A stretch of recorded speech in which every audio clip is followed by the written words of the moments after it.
All right, we've got Jake Cookus here with us, Special Teams Analyst. Before we talk about here, let's kind of talk about your journey a little bit. You've got an interesting one. Coaching career, Weber State, Montana, Hawaii, Oregon State, Boise State here. So what's the football journey, at least on the coaching side, been like for you? It's been interesting. I've been a lot of places, met a lot of great people. I've been all the way to Kentucky to Hawaii, so all the way up to Montana, back to Utah. So it's been good. I've met a lot of people and had a great career so far. Your playing experience was interesting too. You're an Oregon native, and you played for a guy that coached here for a minute, Dennis Erickson of at Oregon State. What kind of an impact did Dennis have on you? He had a huge impact on me. Going to Oregon State, I actually walked on there, and after my second year, he gave me a scholarship. Ended up getting to play and start at safety, so he really shaped my life and gave me the opportunity there, and it's just been a huge impact on me as a player and a coach. Correct me if I'm wrong here, but you didn't come in as a safety, though. Didn't you come in as a walk-on quarterback? I actually went to the Air Force Academy out of high school as an option quarterback. Went there for a season and just decided it wasn't for me, and then I came there, and they said, we're going to put you on the defensive side of the ball. So then I started playing safety and took off from there. Well, they had a guy named Jonathan Smith there who was pretty good, right? Yeah. Although I like to tell a story because we were the same age and we're in the dorms together, and I always like to say I used to pick him off in practice all the time. When did you know coaching was kind of the route you wanted to go? Just my experience at Oregon State playing for Coach Erickson and having some really good mentors. And when I got done, I said, hey, man, I want to try this coaching thing before I get to the real world. And I got a couple opportunities, and I've been coaching since. Speaking of coaching, one of your early coaching jobs was with a guy that's kind of legendary in these parts. You were right up the road in Ogden at Weber State with Ron McBride. How'd you connect with Coach Mack, and what was that experience like? It's been great. Coach Mack, after he left the University of Utah, he went to the University of Kentucky as a linebacker coach, and the head coach at the University of Kentucky at the time was a guy named Rich Brooks, who was from Oregon. Anyways, long story, he hired one of the assistant coaches was at Oregon State, and I kept in touch with him, and he asked me if I wanted to be a graduate assistant there. So I went to Kentucky as a graduate assistant on defense, and one of my first jobs was to go pick up Coach McBride at the airport. And after I picked him up at the airport, I was his driver. I did everything, helped Coach Mack out, and I actually lived with him, and he taught me about football and everything. So once he got the opportunity at Weber State, he's like, hey, Jake, I'd love for you to come with me and be a coach at Weber and coach safeties and special teams. So we were together for a long time. He is one of the most unique, friendly, unforgettable guys that you could ever be around. And it sounds like your connection goes deep if you live with the guy. Yeah, Coach Mack's one of a kind, man. He is awesome people person, great coach, great person.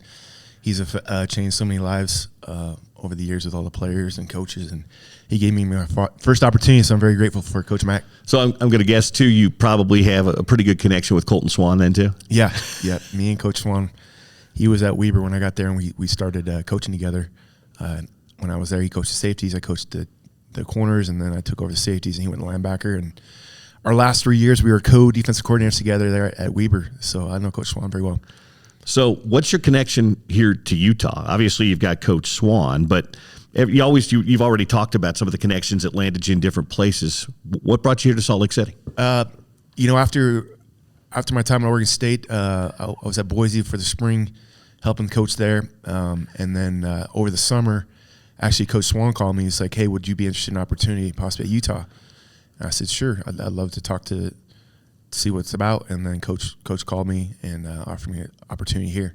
So that was my connection. And, over the years in the Pac-12, going against Utah, I was coaching this special teams coordinator at Oregon State. So, I would always go against these guys, and it was like they were always great on special teams. I got to know Coach Shaw just by coaching against them, and had a lot of respect for him and the program here. So I got the opportunity. It was a no-brainer for me to come work for Coach Whittingham and the Utes. Talking to Jake Cookus, he's a special teams analyst here for University of Utah. Where did the acumen for special teams come from? Because, everybody played a position. You were a safety in college and things like that. But most people, don't necessarily glom to special teams, but the guys that do tend to be really good or love it. Yeah, it started as a player because that's at Oregon State. My first opportunity to make an impact on the game and play was on special teams, and I was kind of made a name for myself there. And it was always something I always liked and took note of. And then when I got to Kentucky as a graduate assistant, I was working with the defense, but the special teams coordinator kind of took me under his wing, and I helped him, and that's where I kind of grew a love for it and knew that could be one of my niches in coaching. And then Coach Mack, when he brought me into Weber, he recognized that I was helping special teams, and his son-in-law was a special teams coordinator at Fresno at the time. He sent me over to Coach Baxter, and I learned a lot from him too. And then from there, I've been doing it for 22 years in a row now, coaching special teams. So I've just over the years learned the nuances of the game. John Baxter, of course, legendary special teams coach. Another Ron McBride tie right there. That's Ron's son-in-law. And, he's been one of the good guys on the West Coast for certainly a long time. When Utah's been at its best, Jake, in the years they've been really at their best, they've had elite special teams. You know this, whether it's the punting game, the kicking game, the return game. So you've been around the program now for a minute. How would you evaluate what that special teams room looks like right now heading into this season? I'm excited. I think we got a great group of specialists. We got some very talented players that are on the special teams units. So I'm excited about moving forward. The guys. It's important here. You can see the way the guys practice on and off the field. Guys want to contribute, and I think next year we could be dynamic on this unit. How do you see the role of special teams complementing what Utah's got offensively and defensively?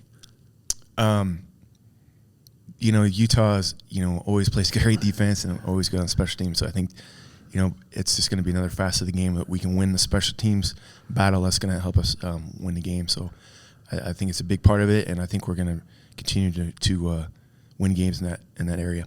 In this day and age, you rarely keep a roster together, especially in football. There's so many guys. We've changed over some specialists this year.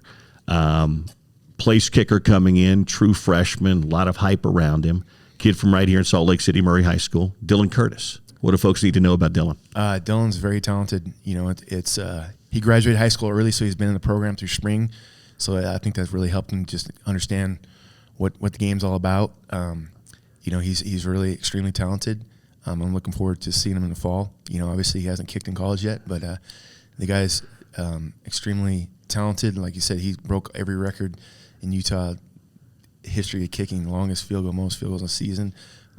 So I'm excited for the guy, and I'm confident he can go out there and get the job done for us. You never know until the lights turn on with kickers, especially freshman kickers. But what gives you confidence about Dylan? He's done it at a high level in high school, and then he's been here in the spring.